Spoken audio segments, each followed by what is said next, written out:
Yeah. Frank, before we let you go, wanted to ask one trade deadline related question. The Seth Jones talk out of Chicago. Some people saying like, hey, what would a Seth Jones at 50% retained cost? I mean, the GM who signed him to that contract is now the GM of the Edmonton Oilers. What's the latest on Seth Jones? Do you see any sort of a fit in Edmonton?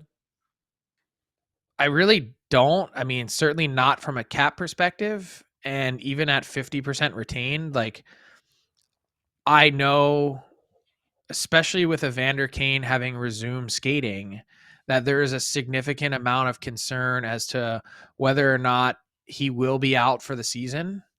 And the Oilers are sifting through that. I think they're hoping to get an answer by March 1st ahead of the March 7th trade deadline.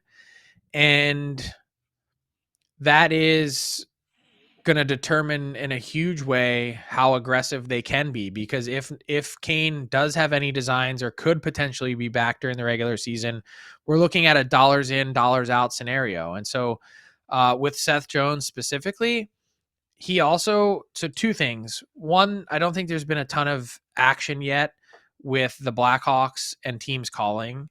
And two, Jones has a full no trade and also hasn't really given a ton of teams for the Blackhawks to even work through. So there's a lot of conversations to unfold.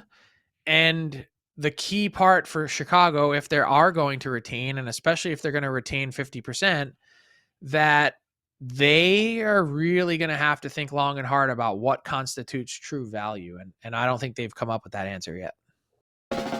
What's up, Nation citizens? If you like that video, then you need to be subscribed to the Oilers Nation YouTube. Podcasts, live shows, exclusive interviews, and analysis. Everything you need from your favorite voices at Oilers Nation. And you don't want to miss any of it, so hammer that subscribe button.